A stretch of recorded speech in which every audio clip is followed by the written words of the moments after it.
할렐루야. 하나님의 은혜와 평강이 이 아침에도 여러분들과 함께하길 바랍니다. 오늘 우리에게 주시는 하나님 말씀은 사무엘상 31장 1절에서 13절까지의 말씀입니다. 블레셋 사람들이 이스라엘을 치매 이스라엘 사람들이 블레셋 사람들 앞에서 도망하여 길보아 산에서 엎드려져 죽으니라. 블레셋 사람들이 사울과 그의 아들들을 추격하여 사울의 아들 요나단과 아비나답과 말기수아를 죽이니라. 사울이 패전함에 활 쏘는 자가 따라잡으니 사울이 그 활 쏘는 자에게 중상을 입은지라. 그가 무기를 든 자에게 이르되 내 칼을 빼어 그것으로 나를 찌르라. 할례 받지 않은 자들이 와서 나를 찌르고 모욕할까 두려워하노라 하나 무기를 든 자가 심히 두려워하여 감히 행하지 아니하는지라. 이에 사울이 자기의 칼을 뽑아서 그 위에 엎드려지매 무기를 든 자가 사울이 죽음을 보고 자기도 자기 칼 위에 엎드려져 그와 함께 죽으니라. 사울과 그 세 아들과 무기를 든 자와 그의 모든 사람이 다 그날에 함께 죽었더라. 골짜기 저쪽에 있는 이스라엘 사람과 요단 건너쪽에 있는 자들이 이스라엘 사람들이 도망한 것과 사울과 그의 아들들이 죽었음을 보고 성읍들을 버리고 도망함에 블레셋 사람들이 이르러 거기에서 사니라. 그 이튿날 블레셋 사람들이 죽은 자를 벗기러 왔다가 사울과 그의 세 아들이 길보아 산에서 죽은 것을 보고 사울의 머리를 베고 그의 갑옷을 벗기고 자기들의 신당과 백성에게 알리기 위하여 그것을 블레셋 사람들의 땅 사방에 보내고 그의 갑옷은 아스타롯의 집에 두고 그의 시체는 벳산 성벽에 못 박음에 길르한 야베스 주민들이 블레셋 사람들이 사울에게 행한 일을 듣고 모든 장사들이 일어나 밤새도록 달려가서 사울의 시체와 그의 아들들의 시체를 벳산 성벽에서 내려가지고 야베스에 돌아가서 거기서 불사르고 그의 뼈를 가져다가 야베스 에셀나무 아래에 장사하고 7일 동안 금식하였더라. 아멘.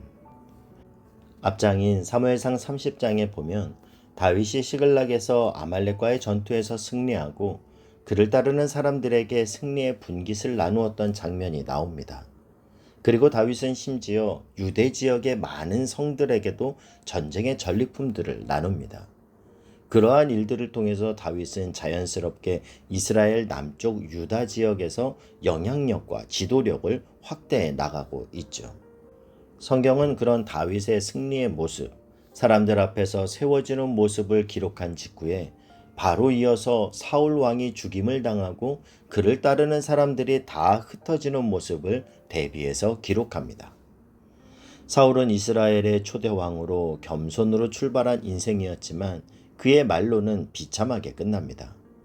사울이라는 이름의 뜻은 듣다라는 의미를 갖고 있는데 정작 사울의 인생은 하나님의 말씀을 듣지 않았던 인생이었습니다. 그리고 사울이라는 이름의 또 다른 뜻은 구하다, 부탁하다 라는 의미도 있는데 사울은 하나님에게뿐만 아니라 사람과의 관계 속에서도 구한 것을 받지 못했습니다.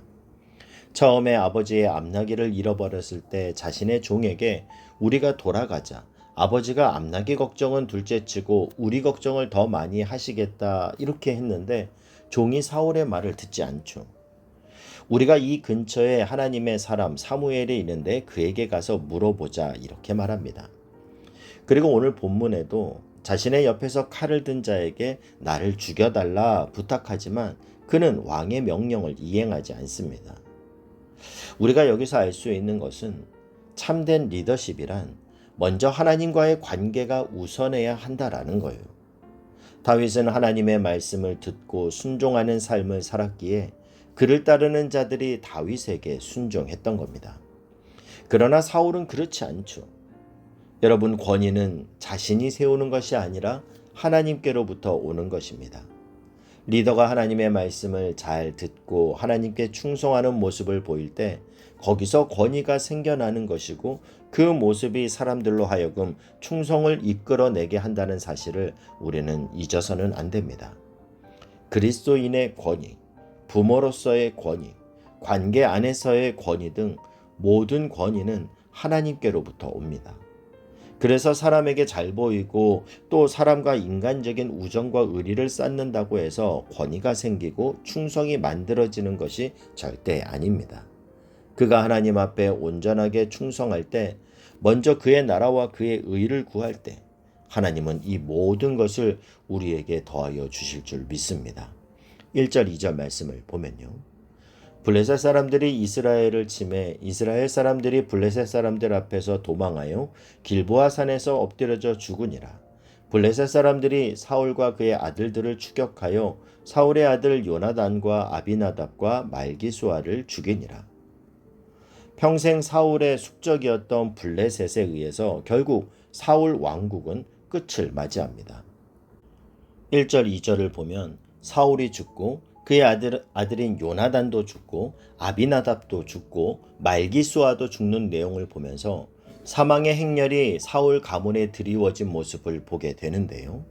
사실 우리 또한 사울의 가문처럼 사망이 역사하는 인생 가운데 있던 존재였습니다. 그러나 그 사망의 역사는 예수 그리스도의 십자가로 끊어졌고 그리스도의 십자가와 부활을 믿는 자에게 하나님으로부터 오는 생명의 역사가 새롭게 역동하는 줄 믿습니다. 저와 여러분의 삶이 허무한 인생의 굴레 안에 갇혀 결국 허무한 죽음으로 끝맺음하는 인생이 아니라 봄이 오면 겨우내 죽어 있던 것처럼 보이던 새싹들이 생명력을 피어내듯 생명과 소망이 역동하는 인생, 그리스도의 생명력이 함께하는 인생이 되시길 주님의 이름으로 축복합니다. 블레셋군에게 쫓기며 도망가던 사울이 화살을 맞는데요. 4절 말씀을 보면요. 그가 무기를 든 자에게 이르되 내 칼을 빼어 그것으로 나를 찌르라. 할례 받지 않는 자들이 와서 나를 찌르고 모욕할까 두려워하노라 하나 무기를 든 자가 심히 두려워하여 감히 행하지 아니하는지라. 이에 사울이 자기의 칼을 뽑아서 그 위에 엎드려지매 부상을 입은 사울은 자기의 무기를 든 자에게 자기를 죽이라고 명령을 하지만 그가 거부합니다. 그러자 사울은 스스로 목숨을 끊게 되죠. 여러분, 우리의 생명은 내 것 같지만 결코 내 것이 아닙니다. 모든 생명의 주인은 하나님이십니다. 사울의 마지막 선택을 통해서 사울이 일평생 어떠한 삶의 방식을 가지고 살아왔는지 우리는 알 수 있습니다. 그는 생명과 죽음 사이에서 죽음마저도 자신이 선택을 합니다. 그는 다윗이 엔게디와 십광야에서 자기를 죽일 수 있는 기회가 있었는데도 죽이지 않는 이유가 무엇인지 최후의 순간까지도 깨닫지 못했습니다.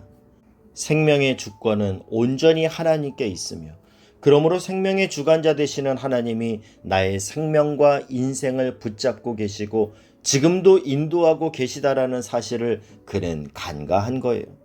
생명은 내 것이니 수치를 당했으니 내 손으로 끊겠다라는 겁니다.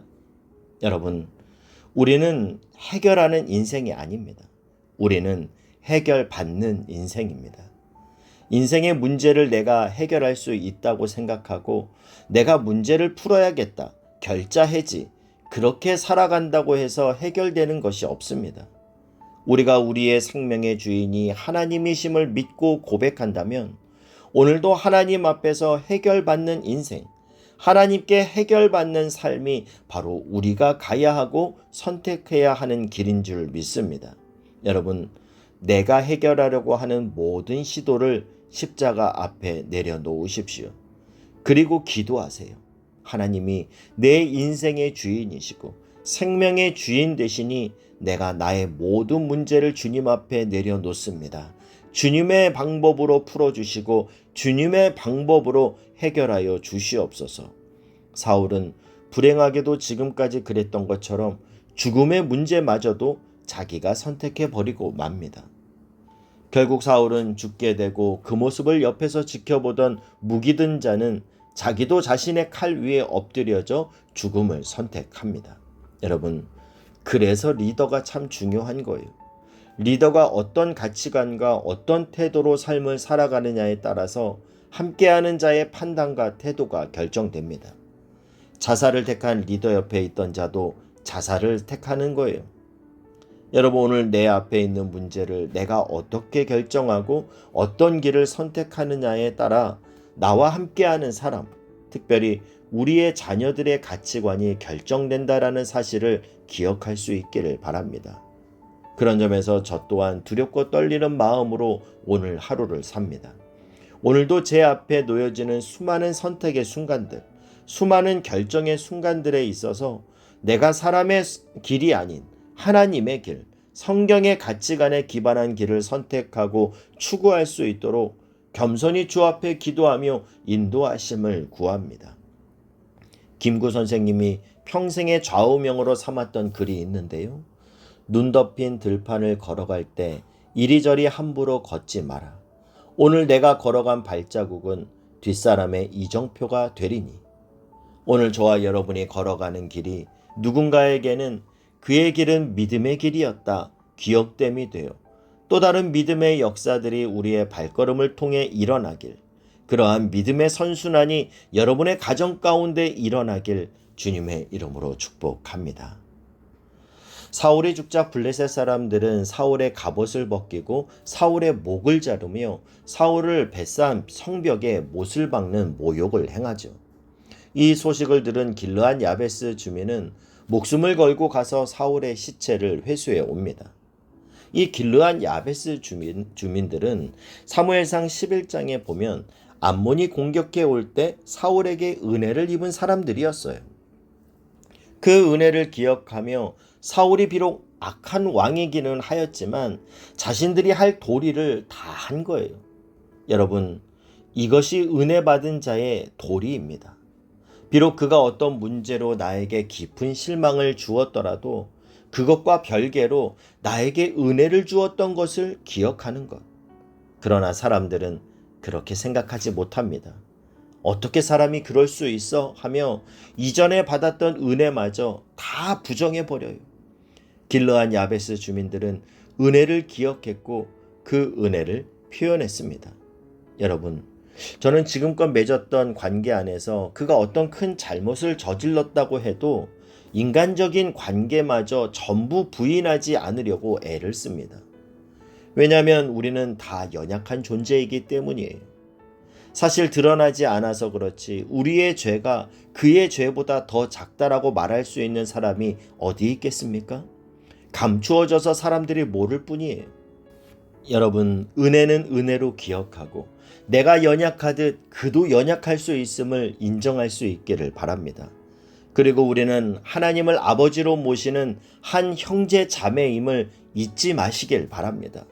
저와 여러분이 언제나 이 사실을 기억하며 은혜를 모르는 자가 아니라 감사를 표현하는 사람, 그리고 내가 있는 모든 곳에서 화평을 이루는 하나님의 자녀가 되실 수 있길 주님의 이름으로 축복합니다. 이렇게 사울의 왕국은 완전히 몰락하며 사무엘상은 매우 침울하고 어두운 분위기로 마감하는데, 여러분, 아침에 밝은 태양이 뜨기 바로 직전이 가장 어둡다고 하지 않습니까? 사무엘상의 이러한 어두운 분위기는 역설적으로 새로운 왕조의 탄생, 찬란한 다윗 왕국의 등장을 사모하게 합니다. 그리고 실제로 사무엘 하에서 다윗의 왕조가 세워지죠. 여러분, 혹시 지금 어두운 길을 걷는 것과 같은 암울함이 여러분의 주변에 드리워져 있습니까? 여기를 봐도 저기를 봐도 희망을 찾기 어려운 시간을 지나고 있어 하나님 앞에 황망한 마음으로 기도하시는 분 계십니까? 기도 중에 가장 깊은 어둠 속에서 가장 빛나는 태양을 준비해 놓으신 하나님을 만날 수 있기를 바랍니다. 내 인생을 역전시키는 하나님으로 소망을 품으실 수 있기를 바랍니다. 내 삶 가운데 어둠의 역사를 그치게 하시고 영적인 다윗 왕국의 영광을 일으키실 그 주님을 더 붙드시기를 바랍니다. 죽음의 십자가를 넘어 부활의 영광을 이루신 우리 주님의 놀라운 소망이 이 아침 저와 여러분 가운데 충만히 부어지길 주님의 이름으로 축복합니다. 기도하겠습니다. 사랑하는 하나님, 우리의 인생을 주님의 선한 인도하심 가운데 두며 나와 함께하는 사람들이 나를 통해 그리스도를 보게 하여 주옵소서. 은혜를 모르는 자 되지 않게 하시고 절망 중에도 소망을 발견하여 다시 일어서는 인생 되게 하여 주시옵소서. 예수님의 이름으로 기도하옵나이다. 아멘.